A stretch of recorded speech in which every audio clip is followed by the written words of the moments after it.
Mabiyas na sa ating lahat, sa ating mga kababayan dyan, sa Luzon, Visayas at Mindanao. Magandang umaga, magandang tanghali, magandang gabi sa ating mga kababayan sa ibang bansa, mga kababayan. At pag-usapan naman po natin itong KID na sinasabi ni Marcoleta na ipamimigay na lang daw ang KID, Kalayaan Group of Islands, mga kababayan. Isang senador, siyam na senador, mga kababayan, ang hindi pumirma dito sa Kalayaan Group of Islands, hindi pumirma doon sa Chinese ambassador na mga non-grata, mga kababayan. Kaya sila ang mga protector ng mga Chinese, mga kababayan. Chinese, grabe itong mga si Marcolita, laban bawi ito eh. Una sinabi niya i-give up na lang, ngayon wala naman daw siyang sinasabi. So pakinggan natin itong mga balita, mga kababayan, kung ano ang dapat gawin ng ating mahal na gobyerno, mahal na pamahalaan sa pamumuno nating masibag at masigasig na presidente na si PBBM, mga kababayan. So pakinggan natin ang balita kung paano ang gagawin natin doon sa Kalayaan Group of Islands, kung tama na ba ang kanilang gagawin, mga kababayan, kasi magtatayo sila ng infrastructures doon para sa ikakaunlad ng ating mga kababayan doon sa Kalayaan Group of Islands, mga kababayan. Pinatututukan ang pagtatayo ng mga bagong infrastruktura Sa para TCMM sa yan, mga residente kababayan, ng baka Kalayaan copyright Island tayo. Group. Narito po ang balitang kumpirmado Pakinggan na lang natin, mga kababayan. Radyo Patrol, Christian Yusores. Christian, detalye. Pakinggan na lang natin, mga kababayan. Pinatasan ni Pangulong Ferdinand Marcos Jr. ang Department of Public Works and Highways na tutukan ng mga hakbang para makapagpatayo ng mga bagong infrastruktura para sa mga residente ng Kalayaan Island Group. Sa first meeting, sinabi ni Finance Press Officer at Communications Undersecretary Claire Castro na nakausap na ng Pangulo si DPWH Secretary Dizon at inatasang bumisita sa isla para makita at malaman ang iba pang pangangailangan ng mga residente. Ilan ayon sa mga inisyal na rekomendasyon ng DPWH ay ang pagtatayo ng pantalan ng airway.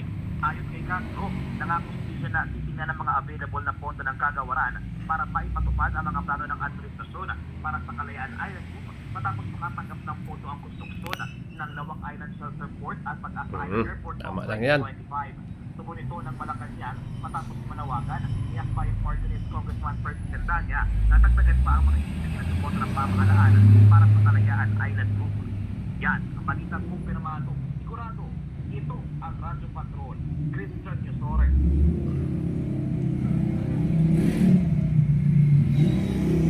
So ano sa palagay niyo, mga kababayan, ay tama lang ba na gagawin ng ating pamahalaan na magtayo at magdagdag ng infrastruktura doon sa Kalayaan Group of Islands, mga kababayan? Please comment down below dyan, mga kababayan. Please like and share, mga kababayan. Ang economic cooperation ng mga karagdagang infrastructure projects sa Kalayaan Island Group para na rin sa pagpapaunlad nito. Ayon kay Palace Press Officer Undersecretary Claire Castro, kabilang dito ay ang posibleng konstruksyon ng port at airway facilities.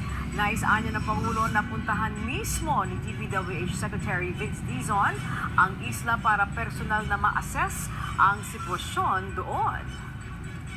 Sa ngayon po, nakausap ko mismo si Sec Vince at inutusan po talaga sila ng Pangulo ang puntahan ng Kalayaan Group, Kalayaan Island Group at tignan po kung anong kinakailangan. At sila po ay magmumungkahi na gumawa doon ng port at ng airway. Magandang umaga, Alvin. Ito po si ating Secretary Opo, DOTR. unahin po natin yung instruction ng Presidente na kung pwede maglagay ng mga infrastructure project sa bayan po ng Kalayaan sa Palawan. Ano po, I don't know anong idea ninyo. Ano bang pwede doon? Nakapunta na ba kayong Kalayaan Island Group, Secretary?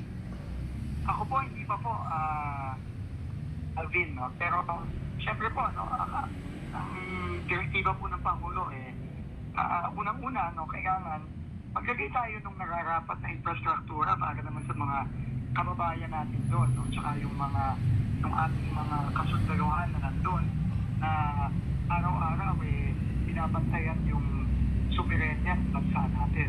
So, pero pati yung mga kababayan natin, alam mo naman, marami-rami na rin po mga kababayan natin ang nakatira doon. Ito, unidad na po tayo doon na nangangailangan yung basic na infrastructure, mga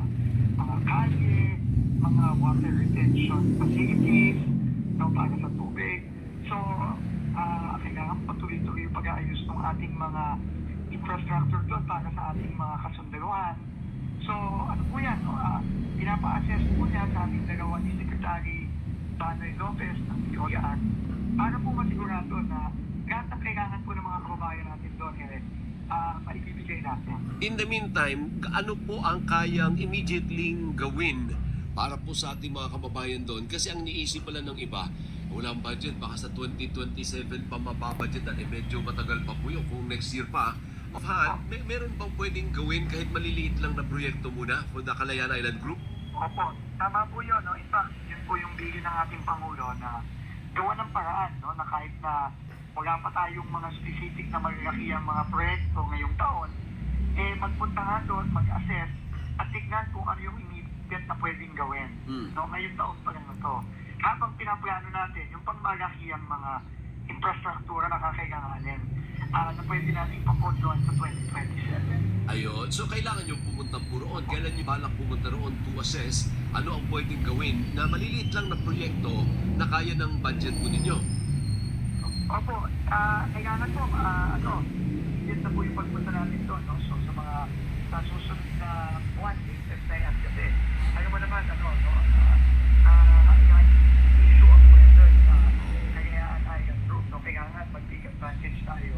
Ngayong, wala pang naanihan pa tayo, no? Habang amihan, dapat magpunta na tayo doon. So, tingin ko po sa susunod na buwan, date na po yun, magpupunta po na po kami ni Secretary Gamo. Opo, kayo po naging DOTR Secretary din for a long time, Secretary. Paano ba yun? Siguro baka kailangan din ng pantalan, Kasi yung mayor na interview namin noong isang linggo, alam mo kung saan siya nakabase, sa Puerto Princesa siya. Patalon-talon lang siya, pero madalang siya pumunta sa isla. Dahil una-una walang signal. Pwede bang abot din yung communication doon, Secretary? Opo, makikipag-coordinate din po tayo kay Secretary Henry Aguda ng DICT at sa ating mga private partners, no, sa telecommunication para naman magkaroon na ng permanente na hindi lang satellite communication. Pero syempre ngayon po moderno ng teknolohiya, meron na pong satellite communication doon, no? So makikipag-coordinate po tayo sa DICT para dyan. At yung Pantala naman po, meron na naman pong board dyan. Pero syempre, unang pa yan sa development, no? So kaya nga po importante makasama ko po si Secretary Banoy Lopez para yung pong runway doon at yung Pantala kaya talagang ma-improve din. Opo. Tapos siguro yung, I don't know kung may airstrip. Siguro may airstrip nga pala sila kasi nakakaland yung military plane. Pero kailangan din po pagawakin, pahabain at pagandahin din, no? Para mas marami pong, mas mabilis po ang pag-respond din, hindi lang para sa ating seguridad, kundi pati na rin, no? Kung kinakailangan na may mga disaster na tatama, mabilis po tayo na makakapagpadala ng mga tulong. Yung mga school building, kaya na ninyo yan, di ba? DPWH naman nagtatayo ng mga school building. Pwede siguro mga ganong maliliit na proyekto, Secretary. Opo, makikipag-coordinate po tayo kay...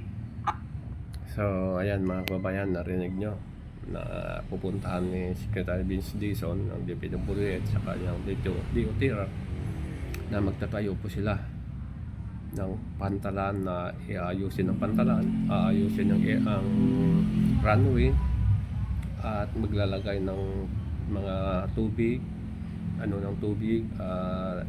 internet doon mga kababayan para maging maayos ang Kalayaan natin, Kalayaan Group of Island sa Pag-asa sa may Palawan mga kababayan. Kaya tama lang ang ginawa nating mahal na Pangulo ng Utusan si Secretary Vince Dizon na pumunta sa Palawan doon sa Kalayaan Group of Island na to protect our sovereignty mga kababayan. So maraming salamat po sa inyong panonood. God bless us all. Bye bye.